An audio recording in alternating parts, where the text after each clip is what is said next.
Assalamualaikum warahmatullahi wabarakatuh. Jumpa lagi teman. Kali ini saya akan bawakan karya dari Surabledek 746 dengan judul Guru Pak D dari Alam Gaib. Seperti apa kisahnya? Spoiler aja ya. Di bagian menit-menit terakhir nanti tuh ada sebuah kisah yang sangat menarik untuk dijadikan sebuah bahan perenungan diri. Seperti apa renungan diri tersebut? Cari tahu ya. Tapi sebelum kita masuk ke cerita ini, mari kita berdoa dulu ya.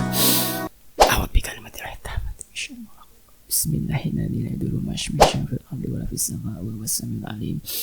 Allahumma sholli ala sayyidina Muhammad sallallahu alaihi wasallam. Oke teman-teman, kita masuk ke ceritanya.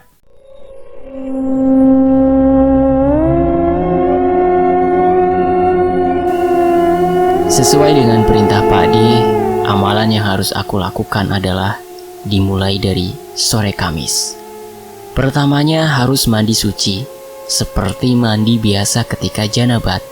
Mandi keramas dengan niat untuk mensucikan diri, dengan niat persis niat mandi wajib. Mandi ini sedikit berbeda dari mandi biasa.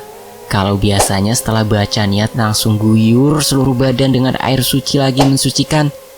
Mandi selesai ketika kita merasa seluruh anggota tubuh yang layak kena air basah semua. Namun, pada mandi suci ini, selain yang tersebut di atas, setiap kali membasuh anggota badan kita harus mengingat-ingat dosa apa yang telah dilakukan oleh anggota badan tersebut. Misalnya, ketika membasuh kepala, maka harus diingat dosa apa yang telah dilakukan oleh kepala. Tentang pikiran jahat terhadap orang lain yang pernah kita lakukan. Astagfirullahaladzim. Tentang rencana culas yang telah kita kerjakan yang merugikan. Astagfirullahaladzim. Semua dosa yang telah dilakukan kepala kita sesali dan berjanji tidak akan mengulanginya pada waktu yang akan datang. Ketika membasuh muka, anggota di muka kita yang mana yang sering melakukan dosa? Misalnya mata. Apa yang pernah kita lihat dengan nafsu dan merangsang? Mulut. Apa yang telah kita ucapkan dengan dusta?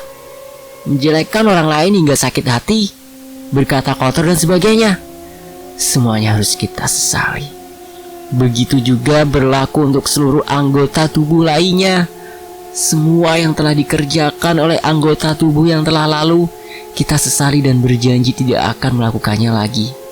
Kegiatan mandi ditutup dengan membaca istighfar sebanyak 33 kali. Seraya memohon ampunan atas dosa yang telah dilakukan dengan penyesalan yang sangat.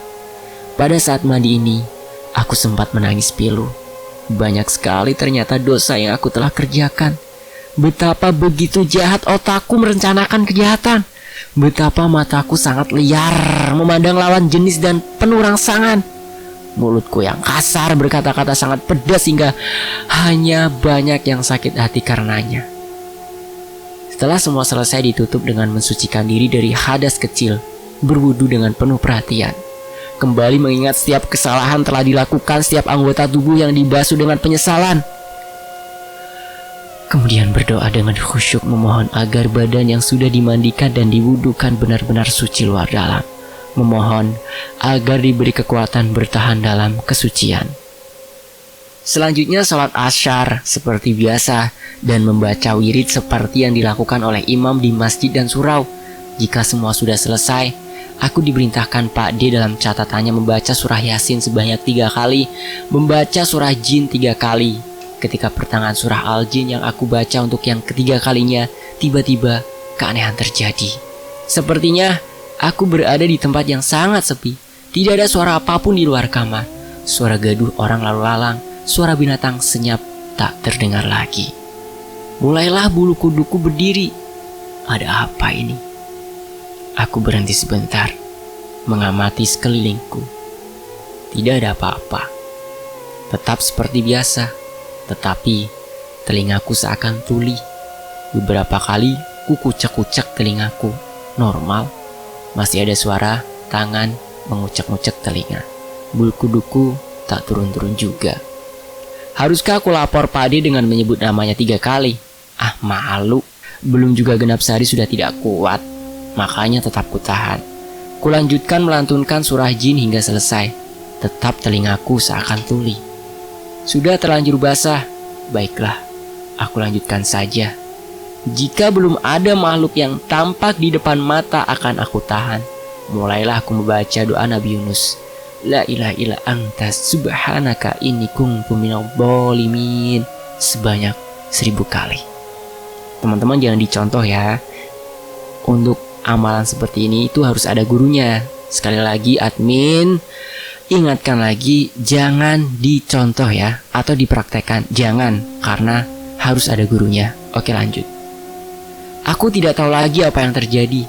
Mulutku melafalkan bacaan itu.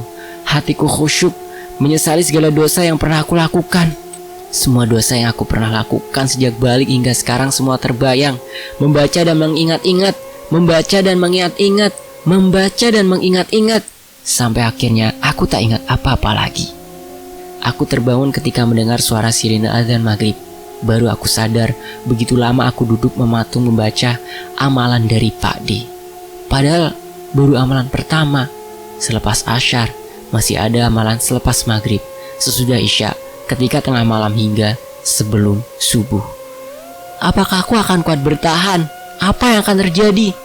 Kalau sore saja bulu kuduku sudah berdiri, bagaimana dengan tengah malam nanti? Banyak sekali pertanyaan dalam benakku saat ini. Ampun Pak D, hanya untuk mengetahui siapa guru Pak D saja, begitu rumitnya. Dasar Pak D. Maghrib telah lewat. Semua amalan yang Pak D berikan sudah semua aku laksanakan. Hanya amalan ringan, sholat wajib, wirid biasa dan sholat sunnah setelah maghrib. Kemudian membaca surah Yasin. Lalu disambung melakukan wirid untuk doa arwah. Doa arwah dimulai dari membaca Al-Fatihah 3 kali, Al-Ikhlas 3 kali, Al-Falaq 3 kali, dan An-Nas 3 kali. Dilanjutkan membaca sholawat, berzikir dan berdoa. Doa untuk Nabi Sallallahu Alaihi Wasallam, sahabat, tabi'in, untuk aulia solihin, wali-wali Allah, untuk guru-guru, untuk orang tua, dan seluruh kerabat keluarga yang telah meninggal. Dilanjutkan berdoa untuk seluruh mukminin mukminat dan muslimin dan muslimah. Selesai dilanjutkan sholat isya. Setelah tengah malam, sekitar pukul 12:30 dini hari, aku terbangun. Malam ini adalah malam pertama. Masih tersisa 40 malam lagi. Semangat ingin melaksanakan amalan yang diperintahkan. Dengan harapan mampu ketemu dengan gurunya Pak D. Minta kesaktian mampu menembus alam gaib, berkomunikasi dengan mereka, bersahabat dan mampu memerintah mereka untuk sesuatu yang tidak bisa aku lakukan sendiri. Baru beranjak dari tempat tidur, seluruh bulu kuduku berdiri. Teringat ketika berada di kebun bersama gadis dalam karung, dingin membeku seperti es. Wajah pucat pasi menatap tajam padaku tak henti-henti. Dengan teriakan dan rintihan seluruh anggota keluarganya masih seperti terdengar. Tatapan gadis itu masih lekat di pelupuk mata. Demi melaksanakan amalan dari Pak D, ku tepis ketakutan. Beranjak ke pemandian, membersihkan segala sesuatunya, dan mengambil air wudhu. Malam ini aku diperintahkan melaksanakan sholat tahajud minimal 2 rakaat. Kalau sanggup boleh 4 rakaat, 2 kali salam. Kemudian membaca surah Yasin dan membaca doa Nabi Yunus. La ilaha illa anta subhanaka inni kuntu minadh dhalimin. Duhai Allah, tidak ada sembahan yang layak disembah ditakuti. Maha suci Engkau. Sesungguhnya selama ini aku termasuk orang yang menganiaya diri sendiri hingga 1000 kali. Sepengetahuanku, mengapa selalu surah Yasin? Karena menurut guru di pesantrenku dulu, surah Yasin adalah hatinya Al-Quran. Khasiatnya mampu membuat tenang, diberi keteguhan iman dan semangat yang besar untuk melaksanakan ibadah. Di samping keistimewaan lainnya yang sangat banyak, aku lupa apa di antaranya. Sementara doa Nabi Yunus adalah doa meminta pengampunan dosa. Mereka yang dosanya diampuni akan mendapat rahmat berupa ketenangan hati. Hati yang tenang adalah perlambang hati jernih. Dan hanya hati yang jernih saja yang tatapan mata batinnya mampu menembus dimensi alam gaib. Kini, aku sudah selesai melaksanakan sholat tahajud 2 rakaat. Kemudian, aku berdoa seperti layaknya doa setelah selesai sholat tahajud yang biasa dibaca. Aku buka catatan dari Pak D. Setelah ini, apa yang aku lakukan? Masya Allah, tidak ada tulisan yang tertera di sana. Kagetku tidak terkira, mengapa tulisan ini hilang? Padahal sebelum tidur tadi masih ada. Apa yang harus aku baca? Harusnya sebelum membaca Yasin dan doa Nabi Yunus ada hadiah surah Al-Fatihah yang dihadiahkan kepada gurunya Pak D. Bagaimana ini? Baiklah, esok siang akan aku tanyakan lagi kepada Pak D. Malam ini berarti amalanku akan dianggap batal. Padahal sejak asar tadi aku sudah melakukan amalan pembukaan. Tiba-tiba aku teringat pesan Pak D. Jika terjadi sesuatu yang tidak bisa aku pecahkan, tinggal sebut nama Pak D. Kemudian dengan seluruh konsentrasi aku bayangkan wajah Pak D. Lalu aku sebut namanya 3 kali. Yang aku lihat dalam tutup mata itu hanya kegelapan, tidak ada apapun. Aku tunggu. Pak D, tolong aku butuh bantuanmu. Tulisan sedekah surah Al-Fatihah untuk guru Pak D hilang. Suara dari hatiku berkali-kali kuulang tak henti-hentinya, hingga aku tak tahu berapa kali jumlah yang sudah aku sebutkan. Tidak ada jawaban. Kemudian aku lupa, dan lupa. Kakiku kesemutan membangunkanku dari lupaku. Aku masih duduk di atas sejadah. Tak tahu berapa lama aku lupa. Kemudian aku lihat jam dinding.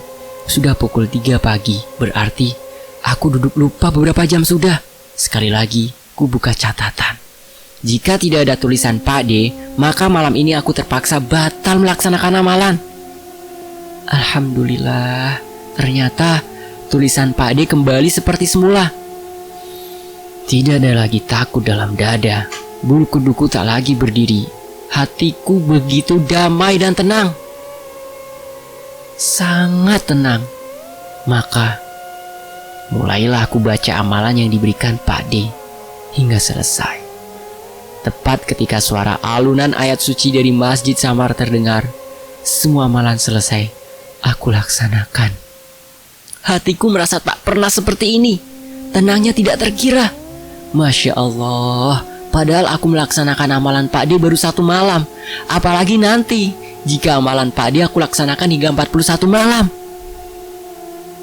Aku yakin Pak D tak berbohong padaku soal amalan yang diberikan padaku. Terbukti, baru mengamalkan sehari saja sudah sangat tenang begini rasanya. Amalan untuk setelah sholat subuh hingga asar tidak diberikan Pak D. Dasar Pak D, amalannya hanya khusus untuk menatap alam gaib. Coba untuk mendapatkan rezeki berlimpah, pasti amalannya dilaksanakan pada pagi hari. Sepertinya bagus ya jika diberi amalan yang bisa murah rezeki, berkah pula. Pasti ada jalannya. Oke lah, nanti jika sudah lepas tengah hari, akan aku coba tanyakan pada Pak D tentang amalan agar bisa dapat rezeki banyak dan berkah. Setelah waktu sholat zuhur tiba, ini adalah hari ketiga aku melaksanakan amalan yang sudah diberikan Pak D. Alhamdulillah, semua berjalan lancar. Hanya tadi malam saja, ketika di pertengahan membaca surah Yasin pada saat sampai pada ayat Salamun qaulam mir rabbir rahim, Pak D meminta membaca ayat itu sebanyak 21 kali. Tiba-tiba bulu kuduku berdiri. Firasatku mengatakan bahwa para pengganggu sudah datang, terganggu dengan bacaanku. Kelebat berupa cahaya merah berlaju di depanku. Pak D sering mengatakan bahwa bangsa jin adalah tercipta dari api. Ya, hingga wajar jika cahaya merah yang datang. Selalu kuingat itu. Dalam hati kadang aku bertanya, mengapa banyak bentuk binatang yang sering melakukan penampakan, padahal aslinya wujud jin adalah cahaya api merah menyala. Pak D hanya menjawab, suatu saat jika tingkatan ilmumu sudah sampai pada takarannya, akan dengan sendiri mengetahui sebab-sebab dan maknanya yang terkandung atas semua kejadian itu. Sekarang pilihannya ada 2, melanjutkan amalan Pak D untuk menuju tingkatan sesuai harapan, atau melenceng ke arah amalan meningkatkan rezeki. Padahal menurut Pak D, sebenarnya ada 3 nanti itu yang akan membuyarkan segalanya. Yang pertama, meminta untuk mampu menemukan dan masuk ke dalam alam goib. Yang kedua, meminta untuk mendapatkan rezeki berlimpah dengan mudah. Dan yang ketiga adalah mampu menjadi tabib, dapat mengobati penyakit apa saja dengan bacaan doa-doa.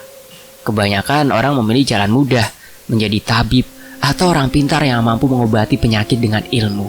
Masya Allah. Kemudian akan bersahabat dengan jin dalam menentukan nasib. Jadilah peramal sekaligus tabib. Orang semacam ini adalah yang gagal. Tempatnya dalam neraka, syirik tak terampuni. Na'udzubillahi min dzalik. Orang yang memilih jalan kedua meminta banyak harta tanpa dilengkapi amalan sebelumnya, hingga benar-benar kuat dan istiqomah juga akhirnya akan sengsara. Merasa mendapatkan kekayaan dengan mudah, akhirnya akan dihabiskan dengan berfoya-foya, lupa ajaran agama. Akhir hidupnya akan sangat sengsara. Anak keturunannya tidak akan lagi mengingat kepada ibu bapaknya. Akan bersengketa berebut warisan sesama saudara, akan celaka juga. Pesan Pak D selanjutnya. Banyak teman-teman Pak D satu guru satu ilmu ketika di Banten itu yang salah jalan. Akhirnya ilmu yang diterimanya hilang. Kemudian linglung seperti orang gila.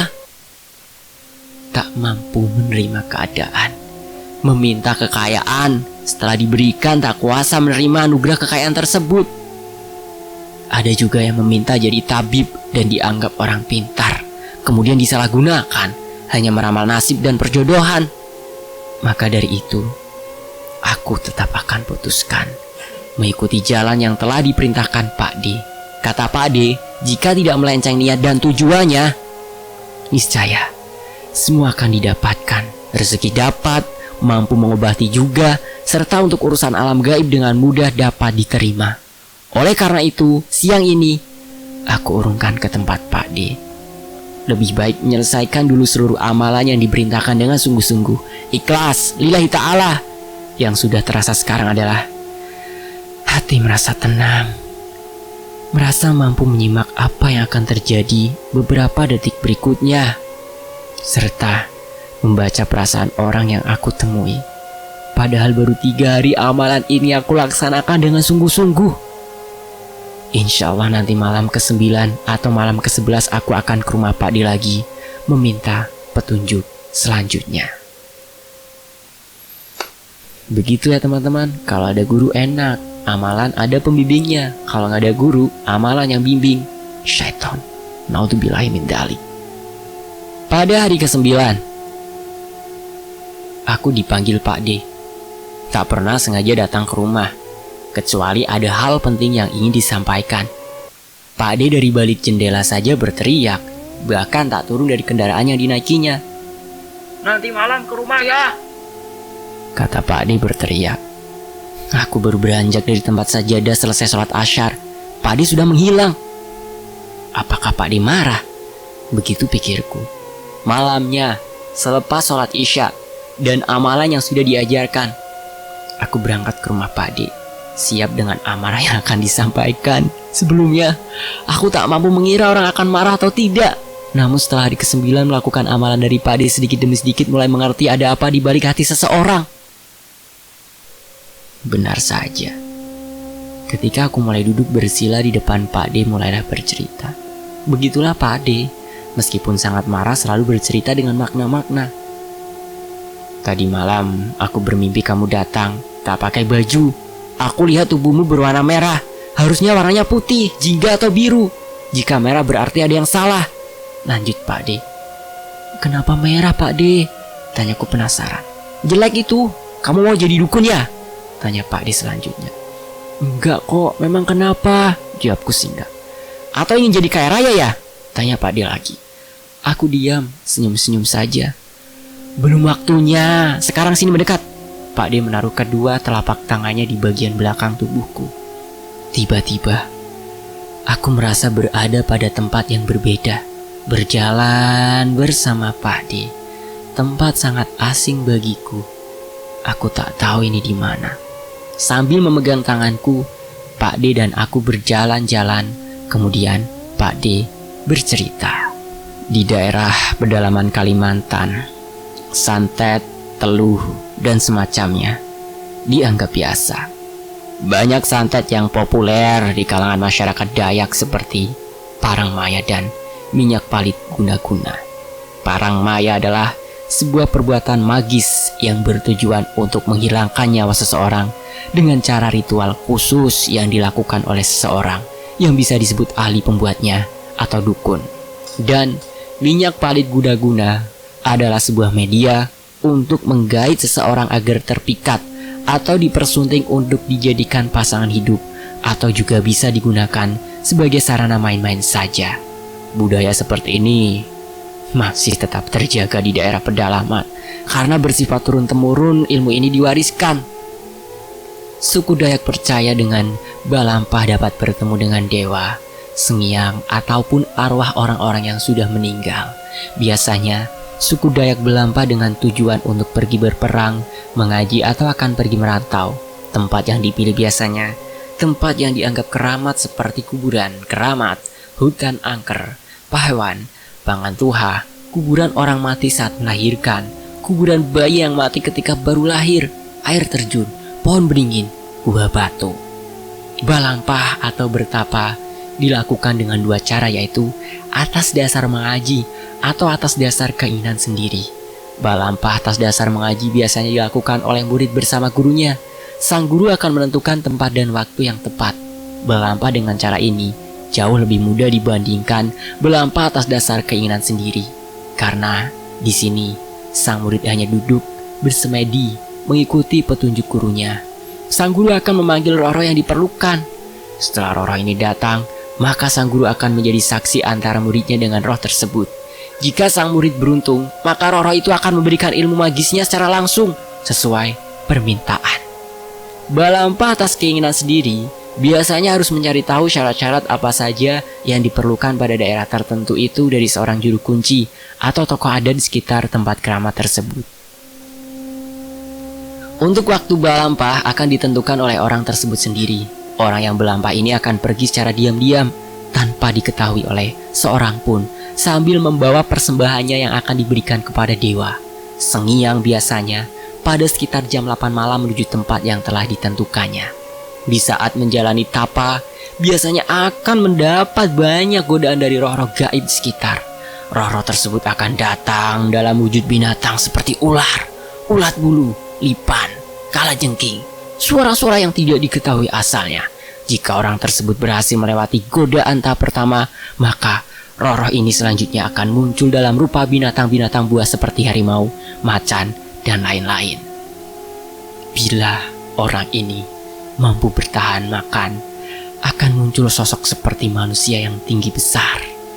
Kadang hanya mendengar suara yang tidak kelihatan orangnya, dan kadang juga datang dalam bentuk nenek moyang yang telah meninggal. Bila balampah sudah selesai, maka pulangnya akan diantarkan oleh dewa, sengiang, ataupun arwah leluhur. Di Kalimantan Tengah, tempat yang terkenal untuk balampah adalah Bukit Batu dan juga Bukit Bondang di Purak Cahu. Konon, jika ingin balampah di Puruk Bondang harus membawa hati manusia yang baik. Dahulu, orang tua cilik Riwut yang bernama Riwut Dahyang menginginkan seorang anak laki-laki. Maka ayahnya ini melakukan ritual balampah atau bertapa di bukit ini, memohon untuk diberikan seorang anak laki-laki, sebab setiap anak laki-lakinya lahir selalu meninggal. Singkat cerita, Riwut Dahyang memperoleh petunjuk bahwa ia akan memperoleh seorang anak laki-laki dan akan mengemban tugas khusus buat sukunya. Bahkan, saat dari hasil balampah inilah, cilik Riwut memperoleh wangsit untuk pergi ke Pulau Jawa. Padahal pada zaman itu nyaris mustahil, karena untuk ke Banjarmasin saja sangat susah. Dari hasil berbincang dengan salah satu keluarga datuk cilik Riwut, penulis mengetahui bahwa Bukit Batu dahulu merupakan tempat yang ditakuti karena keangkerannya. Di sana dahulu merupakan hutan belantara banyak pohon-pohon yang besar. Bahkan jika seseorang ingin melewati jalur Bukit Batu ini, maka orang itu akan mencari jalan lain menghindarinya. Karena konon banyak orang yang hilang jika melewati areal ini. Tidak sekarang, Bukit Batu sudah tidak dikelilingi hutan belantara dan terletak persis di pinggir jalan Cilik Riwut di Kasongan. Sebelum kita mengenal seperti apa Bukit Batu, mari kita cari tahu dahulu bagaimana legendanya Bukit Batu ini. Konon, dahulu kala hiduplah seorang pemuda bernama Burut Ules di desa Tumbang Liting. Burut Ules ini dikenal karena kesaktiannya. Suatu ketika, Burut Ules ini sedang bekerja di tengah-tengah hutan belantara dan ia melihat 7 bidadari yang turun dari langit dan mandi di sebuah telaga. Burut Ules ini menunggu para bidadari di balik semak-semak. Setelah para bidadari ini selesai mandi dan hendak memakai pakaiannya, Burut Ules tiba-tiba muncul dari semak-semak dan langsung memeluk salah satu bidadari itu yang tidak lain adalah bungsu dari para bidadari ini. Singkat cerita, Burut Ules ini menikahi sang bidadari ini. Agar tidak kembali ke kayangan, Burut Ules menyembunyikan pakaian sang bidadari. Kemudian, keluarga ini memiliki seorang anak laki-laki. Kemudian, istri Burut Ules ini memperkenalkan saudaranya yang Mamut Menteng atau Gagah Perkasa. Namun, lantaran kedua saudara ini sering pergi berduaan mandi di telaga dan meninggalkan anaknya yang masih bayi, Burut Ules tidak menerimanya. Kemudian ia membunuh pemuda itu. Maka ketika sang istri tahu, ia menjadi marah dan pergi membawa anaknya meninggalkan Burut Ules, dan istrinya sempat berpesan bahwa nanti kalau anaknya sudah dewasa, ia akan kembali ke alam ayahnya karena manusia tidak bisa tinggal di alam ibunya. Suatu hari di Teluk Derep, Tumbang Kasongan, terdengar suara gemuruh kilat. Cumiakan di telinga, petir kilat sambar menyambar. Saat itu sebuah batu besar diturunkan dari langit. Diyakini bahwa anak Burut Ules yang telah menggaib bersama istrinya itu telah dewasa. Sesuai janji, apabila telah dewasa ia akan kembali ke alam ayahnya bertempat tinggal. Maka janji itu telah ditepati. Batu yang diturunkan dari langit itulah yang menjadi bukit batu dan anak Burut Ules lah yang menjadi penguasa di situ. Cerita Pak D. Pak D dan aku pergi mengunjungi tempat pertapaan ini seperti orang yang terbang. Setiap kedipan mampu memindah kami berdua. Kami menyempatkan diri untuk menziarahi makam Cilik Riwut. Sekarang, kamu sudah tahu apa maksudku? Tanya Pak D. Aku mengangguk-angguk saja. Padahal tak mengerti sama sekali. Yang aku pikirkan, bagaimana mungkin aku berada pada tempat yang begitu jauh dari tempatku, Kalimantan Tengah. Sementara aku ada di ujung tenggara Kalimantan Selatan pada kondisi normal. Untuk sampai di sana diperlukan 3 hari 3 malam perjalanan. Samar-samar aku mengetahui, aku tak boleh berniat jadi dukun, apalagi dukun beneran. Naudzubillah min dzalik. Belum puas mengajakku ke Kalimantan Tengah, Pak D mengajakku ke Pulau Dewata, Bali. Perkampungan para praktek leak. Pak D menjelaskan, ilmu sihir Bali dibedakan tingkatan dan jenisnya menurut kekuatan dan pengetahuan pemilik ilmu tersebut. Ada 2 jalur ilmu di Bali, pengiwah atau jalur kiri, black magic, dan penengan, jalur kanan, white magic. Konsep kiwo tengen dalam budaya Bali, pengiwo berasal dari kata kiwo atau kiri, yang mengandung arti buruk atau kasar. Sedangkan penengan, tengen, sama dengan kanan, berarti kebaikan, halus, dan semacamnya.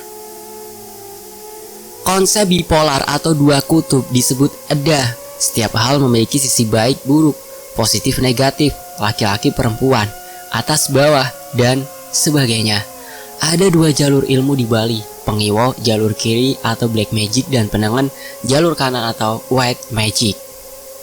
Bila mampu merahasiakan dalam 100 kelahiran atau reinkarnasi, yang bersangkutan akan selalu menemui kebebasan tertinggi. Namun bila dibicarakan ke kanan kiri dalam 1000 kelahiran akan menemui kehinaan dan disoroti masyarakat serta terbenam di neraka Tambra Gomuka.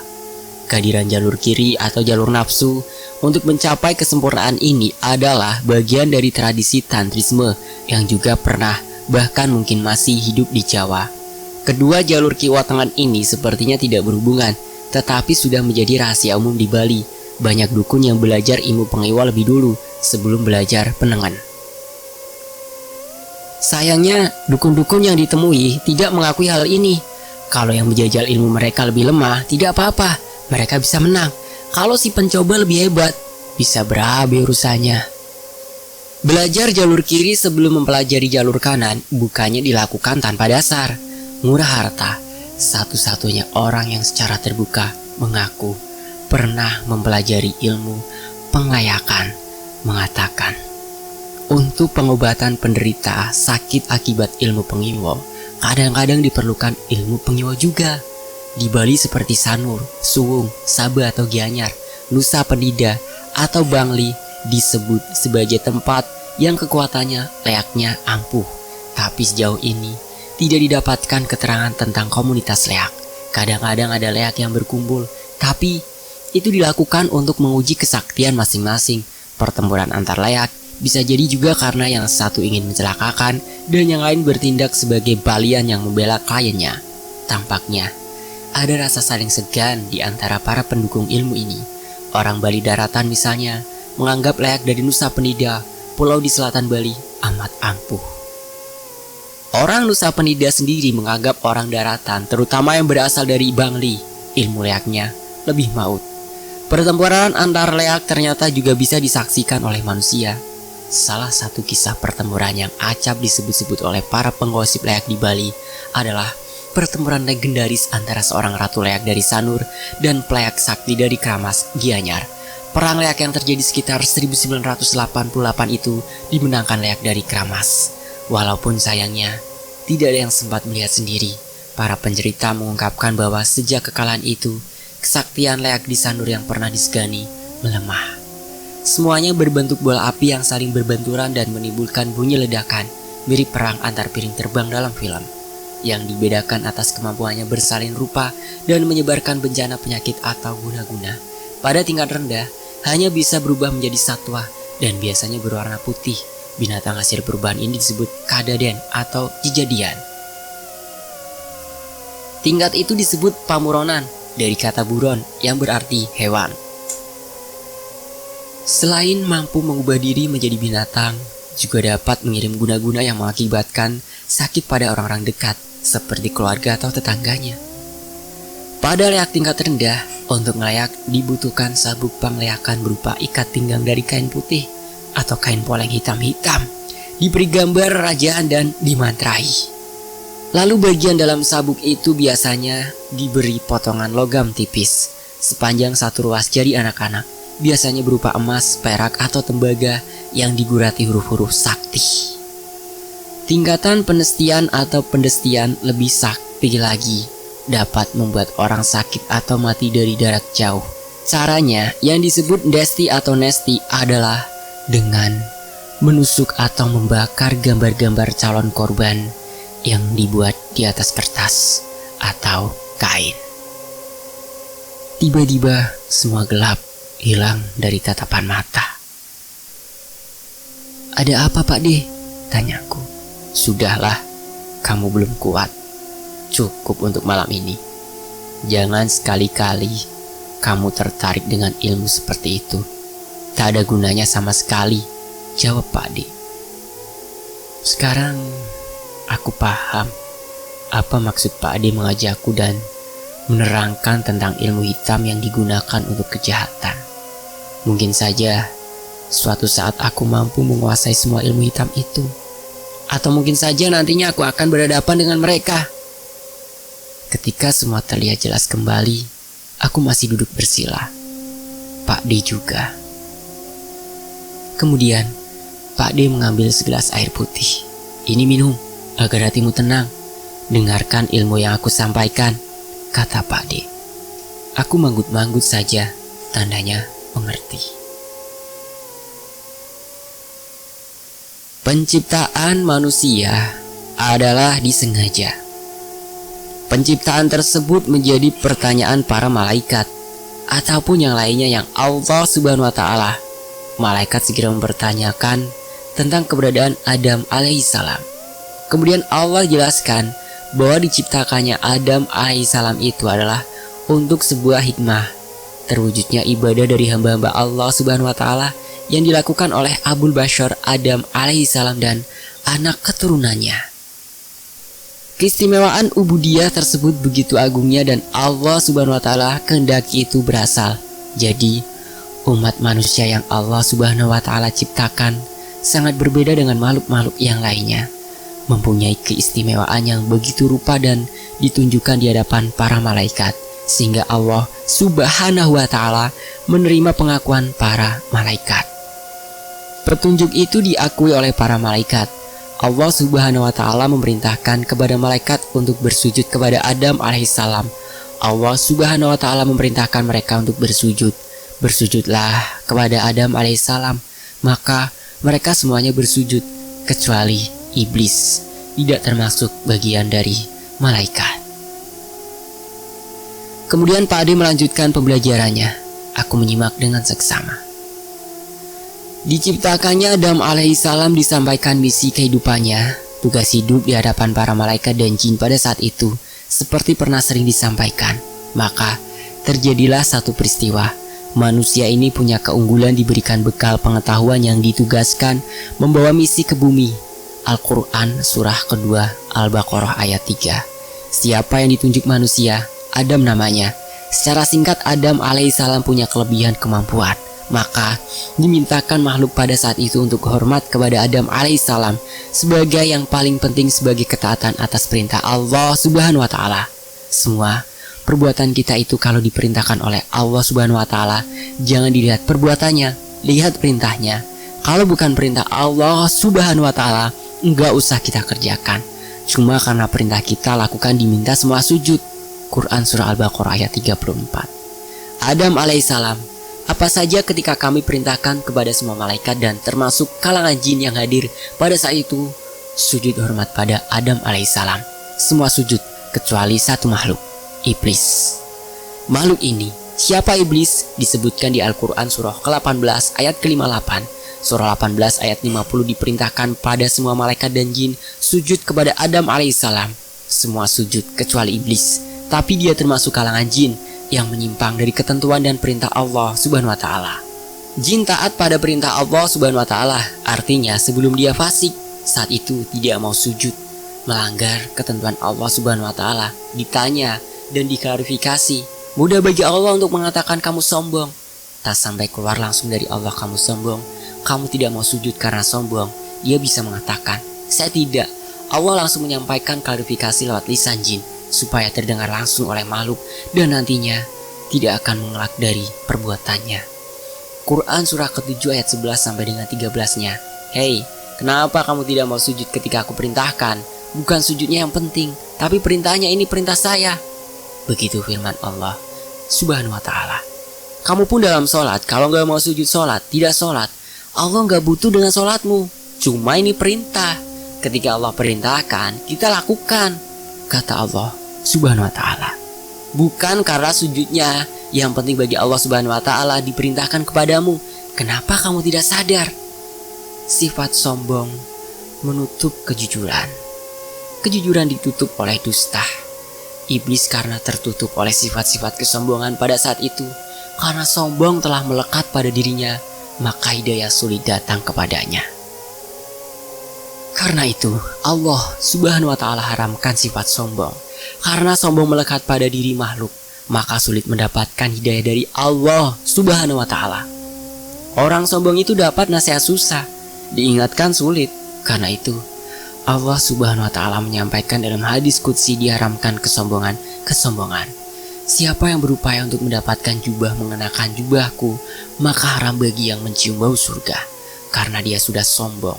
Padahal dia punya peluang untuk bertaubat, tapi karena tertutup dengan kesombongan, setan mengatakan, aku akan buktikan bahwa aku akan lebih hebat dibandingkan dengan Adam alaihissalam.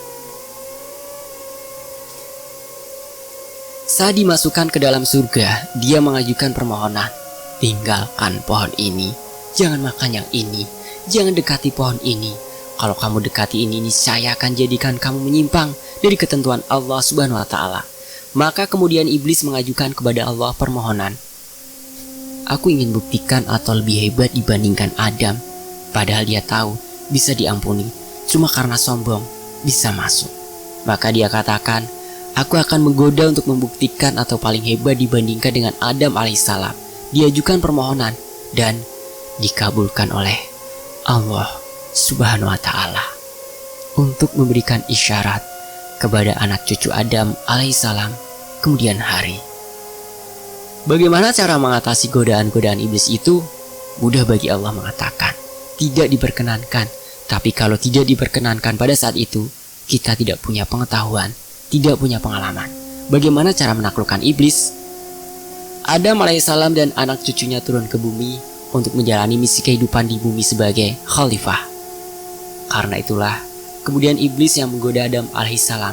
Saat menggoda itulah, namanya berubah jadi iblis menjadi setan. Sebelum mulai menggoda Adam alaihissalam, baru terkontaminasi, namanya iblis. Tapi saat mulai menggoda, dia berubah nama jadi setan. Quran surah Al-Baqarah ayat ke-36, maka setan mulai menggelincirkan Adam alaihissalam. Kalau tergelincir itu jatuh ke atas, ke bawah, ke bawah, ke bawah. Jatuh dari atas ke bawah, berarti surga ada di atas. Bahasa kiasan. Tadi dibalas namanya majas, bahasa yang sangat indah, terpleset di langit turun ke bumi. Jadi, bahasa kiasan maksudnya adalah Adam alaihissalam itu dipleset oleh sebab menjauh dari ketaatan kepada Allah subhanahu wa ta'ala. Secara singkat, iblis mulai menggoda Adam. Ketika menggoda Adam alaihissalam itulah berubah nama dari iblis menjadi setan. Apa itu setan? Jikalau mengerjakan kebaikan, tiba-tiba ada sesuatu yang menjauhkan. Misalnya, jangan lakukan ini, jangan kerjakan itu. Pekerjaannya saat membisiki atau mengajak menjauh disebut dengan siapa? Nah, kalau ini melekat pada suatu benda atau makhluk hidup ataupun mati atau dimanfaatkan untuk menjauh dari nilai kebaikan, maka berubah kemudian makhluk yang berubah kala itu melekat pada suatu makhluk sifat. Siapa makhluk yang berubah nama jadi setan? Artinya makhluk atau sosok atau bahkan sifat yang menjauhkan seorang hamba dari segala nilai-nilai kebaikan sifatnya. Makhluk-makhluk pertama, Adam alaihissalam dari nilai-nilai kebaikan. Harusnya Adam alaihissalam taat, tapi dilakukan oleh Adam ini makan, ini nikmati ini, jauhi pohon ini, jauhi. Kata setan, dekati. Mendekati tidak baik, menjauh itu baik. Dijauhkan dari kebaikan, didekatkan kejahatan. Berlakulah kemudian hal yang tidak disukai Allah subhanahu wa ta'ala, mengerjakan yang tidak baik. Ketika mengerjakan yang tidak baik itu disebut terpleset. Kenapa disebut setan? Karena dia menjauhkan dari nilai-nilai kebaikan itu telah ditetapkan Allah subhanahu wa ta'ala. Kesimpulannya, yang mengajak kepada keburukan punya sifat yang melekat dengan nama syaitan yang paling bahaya. Ketika disebutkan setan ada dari kalangan manusia, jadi sifat ini mengajak pada kejelekan. Ini bukan hanya melekat pada diri yang asalnya jin, tapi juga bisa berpotensi melekat pada manusia. Jadi, ada manusia wujudnya manusia, tapi membawa misi-misi setan, yaitu menjauhkan ketaatan dari Allah subhanahu wa ta'ala. Yang paling susah, setan manusia lebih susah menghadapinya dibandingkan dengan setan jin dan iblis. Iblis adalah bagian dari jin. Iblis dan juga takabur, enggan dan takabur, kemudian tergolonglah dia termasuk orang-orang yang jahil. Disebutkan kecuali tidak bersujud, yaitu termasuk golongan jin. Perintah ketaatan kepada Allah subhanahu wa ta'ala itu ditunjukkan dengan melaksanakan perintah dan menjauhi larangan.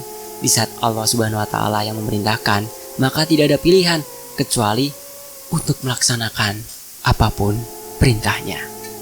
Begitu pula ketika Allah yang melarang, maka tidak ada pilihan kecuali untuk meninggalkan apa yang dilarangnya. Maka ketika iblis tidak berada di dalam sikap yang benar Allah subhanahu wa ta'ala, maka ia melanggar dari perintah Rabb-nya. Disinilah awal dari permusuhan antara manusia dengan setan. Ketika hawa nafsu berperan dan dimenangkan di atas wahyu Allah subhanahu wa ta'ala, maka Allah perintahkan kepada manusia agar tetap kokoh istiqomah di atas wahyu dan mewaspadai hawa nafsu. Saat itu kemudian diwakili dalam sikap itu sendiri adalah sesuatu yang harus dikelola, disesuaikan dengan syariat, dan syaitan yang saat itu berwujud iblis adalah lawan yang terus harus diwaspadai. Karena Allah subhanahu wa ta'ala tetapkan wujud iblis itu sebagai wujud yang terus bermusuhan dengan manusia, dan semenjak itu pula Allah subhanahu wa ta'ala telah peringatkan manusia tahu, apakah kalian akan menjadikannya sebagai pimpinan dan juga anak keturunannya selain Allah subhanahu wa ta'ala? Jadi Allah subhanahu wa ta'ala menjelaskan tentang apa yang menjadi arah bagi seorang manusia dan manakah arah yang harus diwaspadai. Setan dan iblis itu jelas, sedangkan Mereka itu bagi kalian adalah musuh yang nyata. Selalu waspada, selalu jaga diri, selalu berhadapan bisa sungguh buruk bagi orang-orang yang zalim yang menjadikan dan juga keturunannya sebagai pengganti dari Allah Subhanahu wa Ta'ala. Di dalam masalah itu, mereka mengambil arah yang menjadikan iblis dan bala tentaranya, anak keturunannya sebagai pimpinan-pimpinan mereka. Maka ada golongannya dipimpin oleh wahyu dan ada golongannya dipimpin oleh hawa nafsu, dipimpin oleh iblis. Begitulah panjang uraian Pak D. Aku berpikir keras menerjemahkan keterangan Pak D. Hanya satu kesimpulanku: jangan mengikuti jalan iblis dan setan beserta keturunannya, dan hanya sujudlah menyembah kepada Allah Subhanahu wa Ta'ala semata, apapun bentuk. Gimana teman-teman? Kisah dari Surabledek 746 ini apresiasi ya setinggi-tingginya buat beliau. Ya, semoga teman-teman bisa mengambil hikmah dari perenungan yang admin sebut di awal video tadi ya. Admin undur diri. Wassalamualaikum warahmatullahi wabarakatuh. Masih ada lanjutannya loh. Jangan kemana-mana, tetap di Fakta Sejarah.